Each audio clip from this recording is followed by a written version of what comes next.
आज हम पढ़ेंगे प्लासी का युद्ध।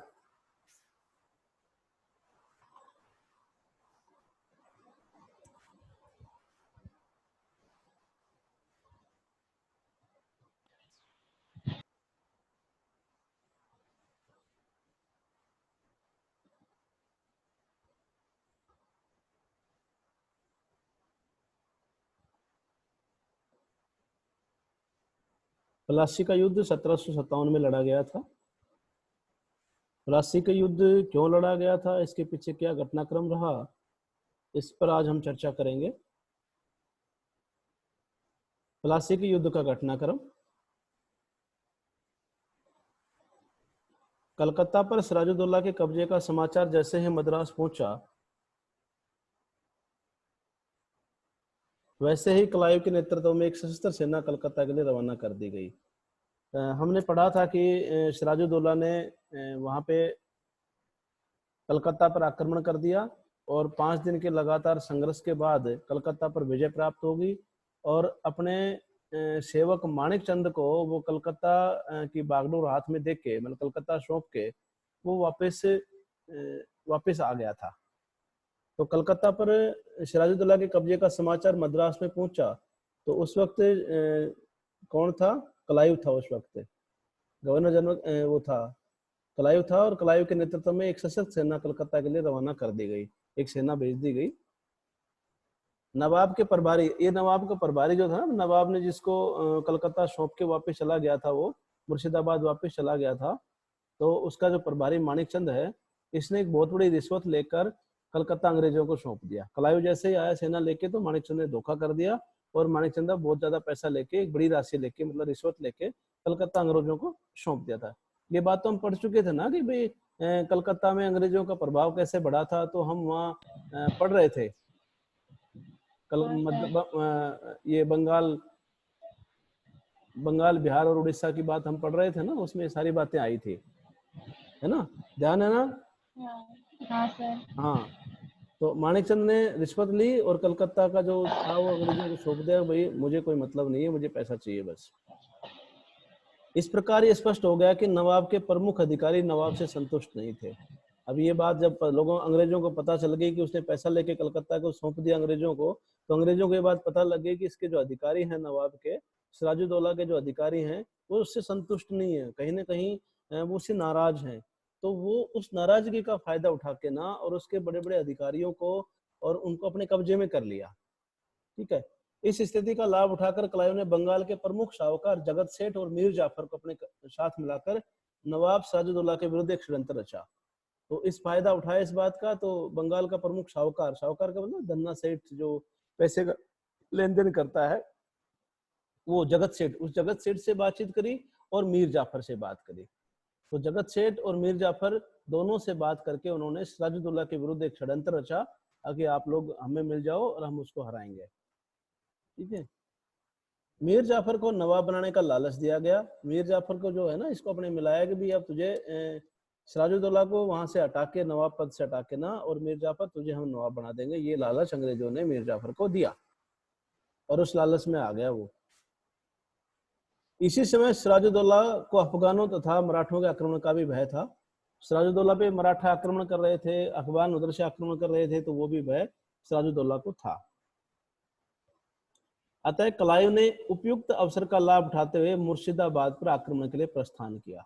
अभी हमने कल पढ़ा था कि नवाब सिराजुद्दौला ने कलकत्ता को अपने कब्जे में कर कलकत्ता अपने सेवक माणिक चंद को सौंपकर और वापस मुर्शिदाबाद चला गया था। तो जैसे ही ये बात मद्रास में पहुंची, वैसे ही क्लाइव के नेतृत्व में एक सशस्त्र सेना कलकत्ता के लिए रवाना हुई। कलकत्ता जैसे ही सेना कलकत्ता पहुंची तो माणिक चंद ने बहुत बड़ा पैसा लेकर, रिश्वत लेकर कलकत्ता अंग्रेजों को सौंप दिया। ठीक है।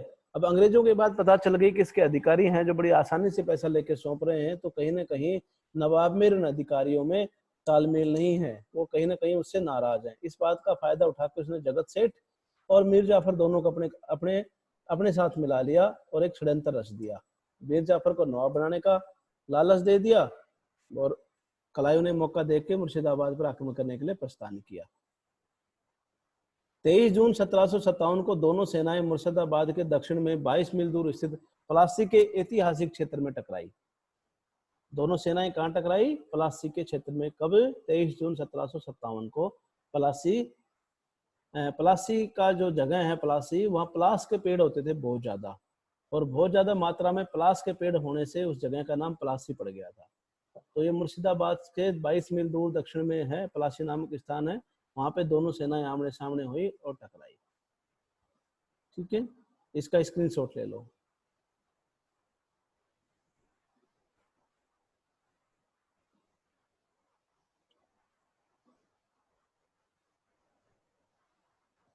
हो गया? हाँ सर, हो गया। आगे बढ़े? हाँ। चलो आगे बढ़ते हैं, इसी क्रम में आगे बढ़ते हैं, पलासी के युद्ध के घटनाक्रम में ही। अब वो टकराई, सेनाएं कहाँ टकराई? दोनों की, नवाब की सेनाएं और क्लाइव की सेनाएं कहाँ टकराई? पलासी के युद्ध में, पलासी के मैदान में टकराई। और 23 तारीख को, 23 जून 1757 को वो सेनाएं आपस में टकराई। ठीक है। नवाब की विशाल सेना का नेतृत्व कौन कर रहा था? मीर जाफर कर रहा था। नवाब की जो बड़ी सेना थी उसका नेतृत्व कर रहा था मीर जाफर, और मीर जाफर पहले से ही अंग्रेजों में मिला हुआ था, है ना। तो विश्वासघात कर रहा था ना, इसलिए उसको विश्वासघाती मीर जाफर उस सेना का नेतृत्व कर रहा था। अंग्रेजों के थोड़े से सैनिकों ने शीघ्र ही सिराजुद्दौला की विशाल सेना पर कब्जा कर लिया, क्योंकि वो विश्वासघात कर रहा था, वो युद्ध लड़ ही नहीं रहा था, वो केवल युद्ध लड़ने का दिखावा कर रहा था। और अंग्रेजों ने क्या किया? अंग्रेजों के थोड़े से सैनिक थे, उन्होंने सिराजुद्दौला की जो बड़ी सेना थी उस पर कब्जा कर लिया। मीर जाफर सिर्फ देखता रहा। इस प्रकार क्लाइव को सस्ती तथा निश्चयात्मक विजय प्राप्त हुई। मीर जाफर तो देख ही रहा था, तो अंग्रेजों में मिलाया हुआ था, उसको तो लोभ दे रखा था कि तुझे नवाब बनाया जाएगा, इसलिए वो युद्ध लड़ ही नहीं रहा था, वो केवल दिखावे के लिए खड़ा था कि मैं हूं। और अंग्रेजों की सेना ने, थोड़ी सी सेना ने वहां सिराजुद्दौला की सेना पर कब्जा कर लिया और क्लाइव को विजय प्राप्त हुई। सिराजुद्दौला भागकर मुर्शिदाबाद और वहां से भागकर पटना चला गया। सिराजुद्दौला युद्ध छोड़ के भाग गया और पटना में मीर जाफर के पुत्र मीरन ने उसकी हत्या कर दी।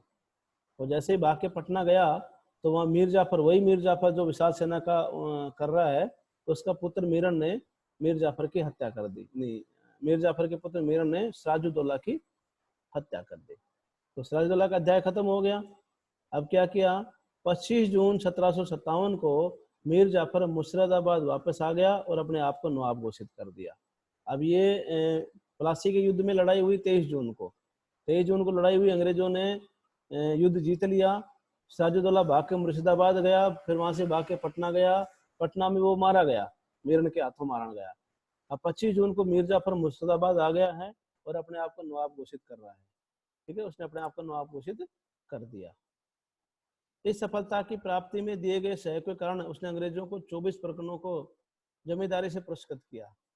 अब अंग्रेजों को क्या दिया उसने? 24 परगने की जमींदारी दे दी अंग्रेजों को।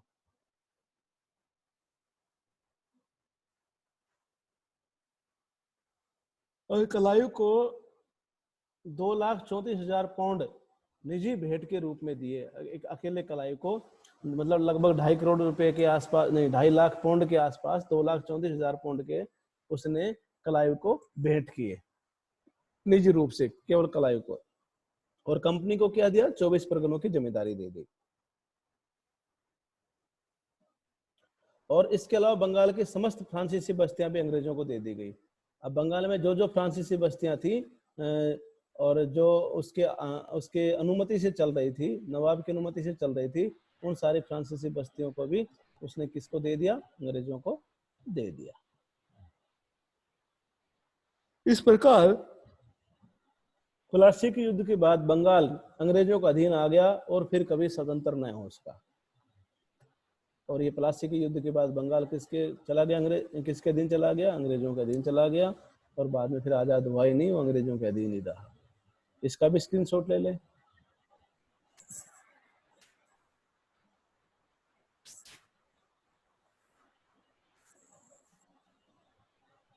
ले लिया सर। इसी क्रम में हम आगे बढ़ रहे हैं। बंगाल का नवाब मीर जाफर अपनी रक्षाता पद के लिए पूर्ण रूप से अंग्रेजों पर निर्भर था, क्योंकि वो उनकी दया से ही बना था, विश्वासवाद करके बना था, अंग्रेजों ने उसे नवाब बनाया था। तो जो मीर जाफर है वो अपनी रक्षा और पद के लिए पूर्ण रूप से किसके ऊपर निर्भर था? अंग्रेजों के ऊपर निर्भर था। क्यों? क्योंकि उन्होंने उसे अंग्रेजों ने ही नवाब बनाया था और अंग्रेज चाहते थे कि वो कठपुतली की तरह काम करे। यद्यपि मीर जाफर कलायुग का कठपुतली शासक था, किंतु वह अंग्रेजों की निरंतर बढ़ती धन की मांग को पूरा नहीं कर सका। अंग्रेज उससे बार बार धन की मांग कर रहे थे, उसको शासक बनाया था, बार बार धन की मांग कर रहे थे, और तो मीर जाफर क्या कर पाया? उनकी निरंतर बढ़ती ही मांग को पूरा नहीं कर पाया। अतः अंग्रेज किसी अन्य शासक की तलाश करने लगे। अब अंग्रेजों के दिमाग में ये बात आई कि भाई ये धन पूर्ति नहीं कर रहा है, तो कोई दूसरा नवाब बनाया जाए, इसको हटाया जाए। इस प्रकार उपयुक्त अवसर की तलाश मीर जाफर का दामाद मीर कासिम भी कर रहा था। अब मीर जाफर का जो दामाद है मीर कासिम, वो भी नवाब बनने की कोशिश कर रहा है। अब अंग्रेजों के साथ उसने संधि कर ली। अतः शीघ्र ही अंग्रेज और मीर जाफर की तलाश पूरी होगी और दोनों में संधि हुई। 27 सितंबर 1760 को मीर कासिम तथा कलकत्ता काउंसिल के मध्य संधि पर हस्ताक्षर हुए। एक संधि पर हस्ताक्षर हुए। देखो ये राजकुमारी इस बात को समझो कि बंगाल का नवाब सिराजुद्दौला था। सिराजुद्दौला ने कलकत्ता से अंग्रेजों को खदेड़ दिया और कलकत्ता को अपने कब्जे में कर लिया। और कलकत्ता किसको देके? माणिक चंद को देके ना, उसका सेवक था, माणिक चंद को कलकत्ता सौंप करके वो वापस मुर्शिदाबाद चला गया। जैसे ही ये खबर मद्रास में पहुंची तो कलायू ने मद्रास से सेना लेके, अंग्रेजी सेना लेके, और कलकत्ता पर आक्रमण करने के लिए चल दिया। जैसे वो कलकत्ता पहुंचा तो माणिक चंद ने एक रिश्वत लेके, पैसा लेके, और कलकत्ता अंग्रेजों को सौंप दिया। ठीक है।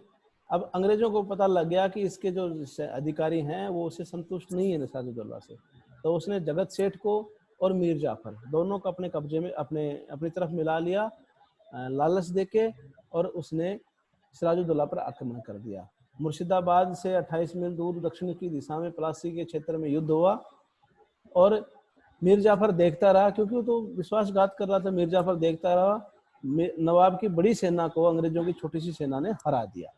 ठीक है। मीर जाफर को नहीं, सिराजुद्दौला को मीर जाफर के लड़के मिरन ने पटना में मार दिया और नवाब किसको बना दिया? मीर जाफर को। अब मीर जाफर को नवाब बनाया तो कठपुतली नवाब था। अंग्रेजों ने जो धन की मांग रखी थी उस मांग को मीर जाफर पूरा नहीं कर पाया, तो अंग्रेजों ने सोचा किसी दूसरे को नवाब बनाया जाए। मीर जाफर का दामाद मीर कासिम नवाब बनना चाहता था, तो अंग्रेजों ने उसे अपने साथ मिला के एक संधि करी। दोनों में संधि हुई, अंग्रेजों और मीर कासिम के बीच संधि हुई, और वो संधि कब हुई? 27 सितंबर 1760 को संधि हुई। और संधि पर क्या क्या शर्तें लागू हुई, क्या क्या प्रावधान थे, इसमें हम अगले स्लाइड में पढ़ेंगे। इससे पहले आप इसका स्क्रीनशॉट ले लो।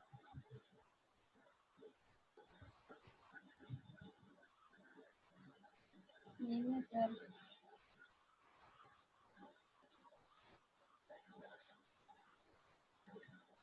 अब क्या शर्त हुई? पहले शर्त तो ये हुई कि मीर कासिम ने कंपनी को बर्धमान, मिदनापुर और चटगांव के जिले देना स्वीकार कर लिया। उसने कहा कि जैसे ही मैं नवाब बनूंगा तो मैं आपको बर्धमान, मिदनापुर, चटगांव के जिले दे दूंगा। ठीक है। और सिल अटके चुनने के व्यापार में कंपनी का आधा हिस्सा तय किया गया। वो जो गुप्त संधि हुई ना उन लोगों की, मीर कासिम की और अंग्रेजों की, क्योंकि मीर कासिम अब राजा वो बनना चाहता था नवाब। समझ रही है ना बात को हाँ राजकुमारी? सर। हाँ हाँ समझ गई सर। हाँ। तो अब वो दे बोला बर्धमान, मिदनापुर, चटगांव के जिले देगा, चुनने के व्यापार में कंपनी को आधा हिस्सा देगा, और मीर कासिम कंपनी को दक्षिण के अभियान है तो 5 लाख रुपया देगा, और मीर कासिम कंपनी के मित्रों को अपना मित्र था, शत्रुओं को अपना शत्रु मानेगा। ये सारी शर्तें उसमें हुई। और कंपनी नवाब के आंतरिक मामलों में हस्तक्षेप नहीं करेगी, और कंपनी नवाब को सैनिक सहायता प्रदान करेगी। तो ये जो शर्तें हुई, इन शर्तों पे शर्तें रखी गई। जो गुप्त संधि हुई, उन्होंने मीर कासिम को अपनी तरफ मिलाया कि मैं हम तुझे नवाब बनाएंगे तो बदले में क्या करेगा? तो बदले में मीर कासिम ने बोला मैं ये काम करूंगा, मैं कंपनी के मित्रों को अपना मित्र समझूंगा, कंपनी के शत्रुओं को अपना शत्रु समझूंगा, कंपनी को 5 लाख रुपये दक्षिण अभियान के लिए दूंगा, चुनने के व्यापार में कंपनी का आधा हिस्सा तय करूंगा, चटगांव मिदनापुर के जिले दे दूंगा। और कंपनी क्या करेगी, कंपनी बदले में नवाब को सैनिक सहायता प्रदान करेगी। ठीक है, हाँ सर। स्क्रीनशॉट हो गया इसका स्क्रीनशॉट लो। अब क्या रहा परिणाम, 14 अक्टूबर 1760 को इस संधि को कार्यान्वित करवाने हेतु बेनसिंटाट तथा कोलाड मुर्शिदाबाद पहुंचे। ये अंग्रेज अधिकारी इस संधि को क्रियान्वयन के लिए कहाँ पहुंचे, मुर्शिदाबाद पहुंचे। मीर जाफर ने अंग्रेजों के भय के कारण मीर कासिम के पक्ष में गद्दी छोड़ दी। अंग्रेजों के डर की वजह से मीर जाफर ने क्या किया, मीर कासिम के पक्ष में गद्दी छोड़ दी। मीर जाफर कलकत्ता में रहने लगा तथा उसे 15,000 रुपये मासिक पेंशन प्राप्त होती रही। अंग्रेजों ने उसे कहा कि 15,000 मासिक पेंशन दे देंगे, तो रहे कलकत्ता में। नवाब बनने के बाद मीर कासिम ने क्या किया, अपनी राजधानी मुर्शिदाबाद से कहाँ ले गया, मुंगेर ले गया। हाँ, बंगाल की राजधानी क्या कहाँ थी, मुर्शिदाबाद थी, और मुर्शिदाबाद से मीर कासिम ने उसको कहाँ ले गया, मुंगेर ले गया। एक सवाल बनता है, आखिर बंगाल की राजधानी को मुर्शिदाबाद से मुंगेर कौन ले गया था, तो उत्तर होगा मीर कासिम। हाँ, अलट पलट के कह सकते हो आप, मीर कासिम ने राजधानी को मुर्शिदाबाद से राजधानी कहाँ ले गया, तो मुंगेर, है ना। इस लाइन को याद रखना है। वह मुर्शिदाबाद को षड्यंत्रों का केंद्र समझता था तथा कलकत्ता से दूर रहकर अंग्रेजों के हस्तक्षेप से दूर रहना चाहता था। मीर कासिम अंग्रेजों से दूर रहना चाहता था, वो अंग्रेजों की चाल को समझता था। हालांकि उसने अंग्रेजों की सहायता से ही नवाब बना था, लेकिन वो अंग्रेजों के षड्यंत्रों से दूर रहना चाहता था, इसलिए वो मुंगेर चला गया था अपनी राजधानी को लेकर। उसने अपनी सेना का गठन यूरोपीय पद्धति पर करने का निश्चय किया। उसने मुंगेर में तोपों तथा तोड़ेदार बंदूकों, तोड़ेदार बंदूक ये होती है जिसमें देखने का होता है ना, एक शीशा लगा होता है देखने का, वॉच लॉक गन, वो तोड़ेदार बंदूक कहते हैं उन्हें, के बनाने की व्यवस्था की। तो ये किया उसने। इसका भी स्क्रीनशॉट ले लो। ये अपनी स्लाइड पूरी हो गई है और कल हम पढ़ेंगे बक्सर का युद्ध।